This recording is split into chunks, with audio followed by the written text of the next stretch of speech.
Issue of shares at discount. अब तक हमने issue of shares at par, issue of shares at premium पढ़ लिया है और अब हम पढ़ेंगे issue of shares at discount.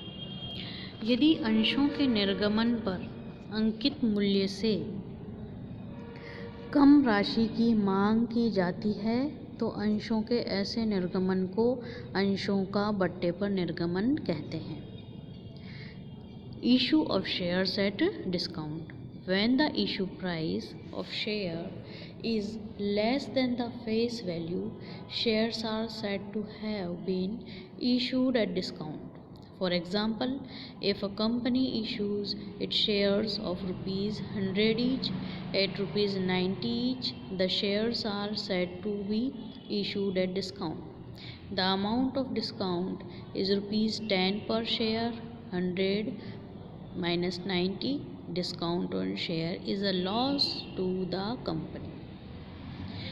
यदि अंशों के निर्गमन पर अंकित मूल्य से कम राशि मांगी जाती है तो अंशों के ऐसा निर्गमन अंशों का बट्टे पर निर्गमन कहलाता है।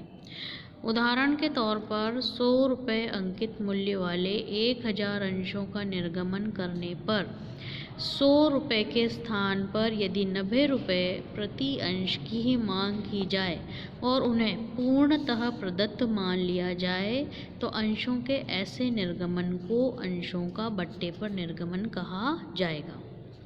इस स्थिति में कंपनी को 1 लाख रुपये अंकित मूल्य के स्थान पर केवल 90,000 रुपये ही प्राप्त होंगे तथा 10,000 रुपये को अंशों के निर्गमन पर बट्टा कहा जाएगा। अब तक हमने ये पढ़ा कि जब अंशों को अंकित मूल्य पर ही उनका निर्गमन किया जाता है, उनको इशू किया जाता है तो वो issue of shares at par कहलाया। जब अंशों के अंकित मूल्य से अधिक मूल्य पर निर्गमित किया गया तो वह अंशों का प्रीमियम पर निर्गमन कहलाया, issue of shares at premium. अब जब अंशों को अंकित मूल्य से कम मूल्य पर निर्गमित किया जाए, कम मूल्य पर उसका निर्गमन हो तो वह अंशों का बट्टे पर निर्गमन या issue of shares at discount कहलाता है। जैसा कि एक उदाहरण है कि अंशों का मूल्य यदि 100 रुपये है लेकिन मांगी गई राशि कितनी है 90 रुपये और उसको पूर्णतः प्रदत्त मान लिया गया है तो जो 100 रुपये माइनस 90 रुपये जो 10 रुपये है वो आपका कहलाया डिस्काउंट। तो issue of shares at discount. When the issue price of share is less than the face value, shares are said to have been issued at discount. For example, if a company issues its shares of rupees 100 each at 90 per each, इसके अलावा यदि हम देखें कि यदि 10 रुपये का अंकित मूल्य का शेयर है और वह 9 रुपये के हिसाब से मांगा गया है और पूर्णतः प्रदत्त मान लिया गया तो 10 रुपये माइनस 9 रुपये 1 रुपये आपका डिस्काउंट कहलाएगा।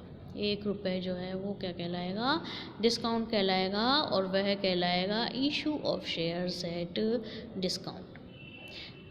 Section 79 of companies act has laid down certain conditions subject to which a company can issue its share at a discount. These conditions are as follows. At least 1 year must have elapsed from the date of commencement of business. कम से कम 1 साल होना चाहिए company को। Such shares are of the same class as had already been issued. The company has sanctioned such issue by passing a resolution in its general meeting and the approval of the court is obtained. इस तरह के issue shares का issue करने का resolution pass किया गया हो। Discount should not be more than 10% of the face value of the share, and if the company wants to give discount more than 10%, it will have obtained the section of the central government.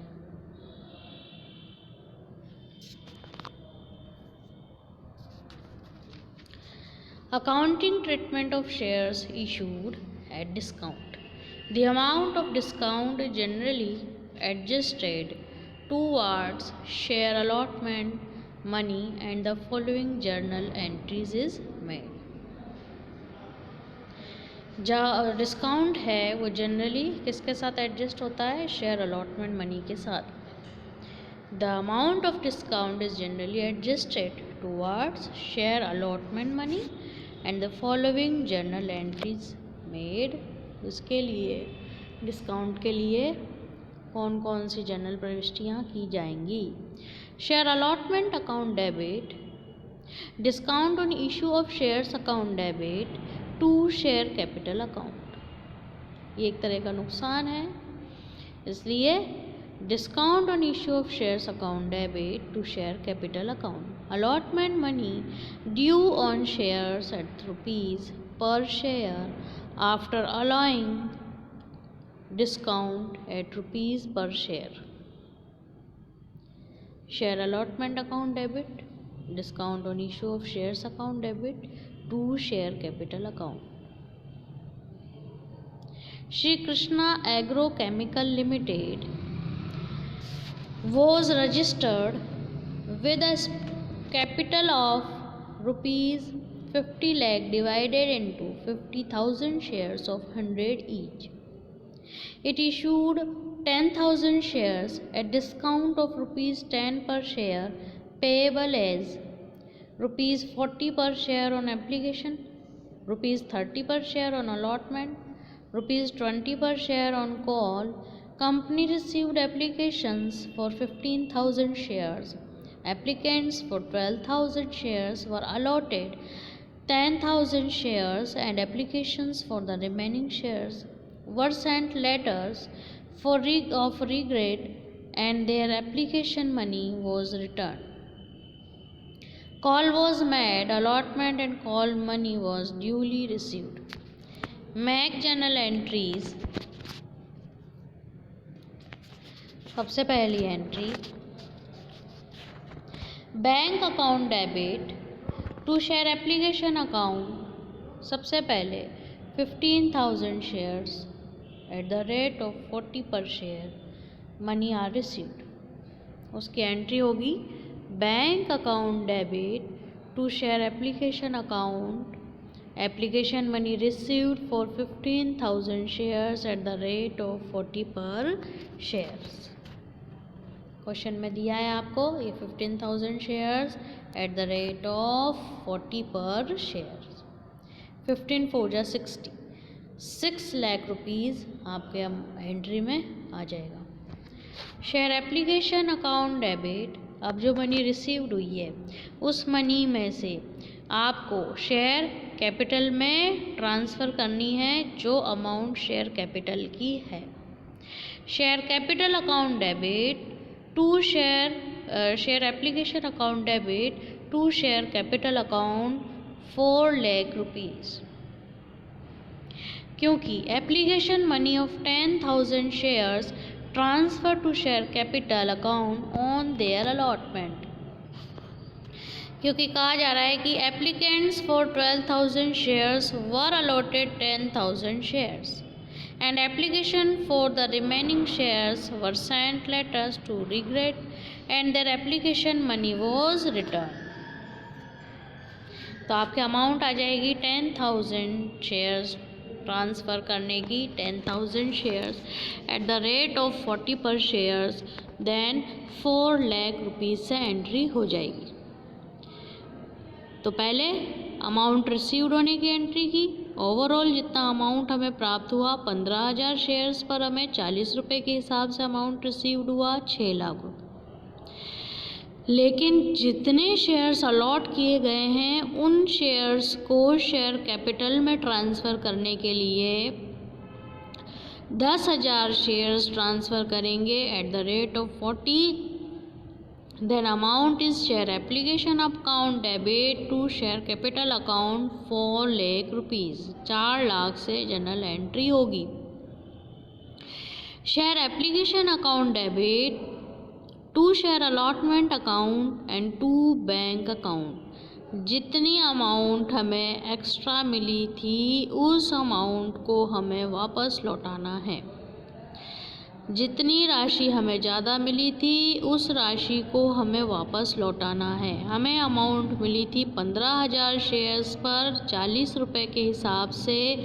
हमने 10,000 shares को share capital में transfer कर दिया। अब हमारे पास में जितने shares थे उसमें से हमें ये कहा गया था कि 12,000 वालों को, प्रश्न ये कह रहा था कि applicants for 12,000 share were allotted 10,000 shares, 12,000 वालों को 10,000 अलॉट किया गया है और बाकी जो था उसको रिग्रेट वापस लौटा दिया गया। तो वापस लौटा दिया गया तो हमने सबसे पहले 15,000 शेयर्स को 40 रुपये के हिसाब से रिसीव्ड हुए, जो ओवरऑल अमाउंट हमने लिख दी। हमने शेयर कैपिटल में 10,000 शेयर्स को 40 रुपये के हिसाब से ट्रांसफ़र कर दिया। अब उसके बाद में हमें अलॉटमेंट की एंट्री करने के लिए share application account debit to share allotment account and to bank account से एंट्री हो जाएगी, जो कि 3,000 शेयर्स हैं 40 रुपये के हिसाब से 1,20,000 रुपये लौटा दिया जाएगा।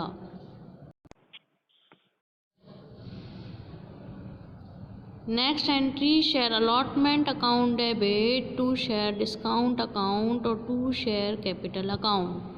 अलॉटमेंट में आपके 3 लाख रुपए, डिस्काउंट में 1 लाख रुपए और शेयर कैपिटल आपका आ जाएगा 4 लाख रुपए से आपकी एंट्री होगी।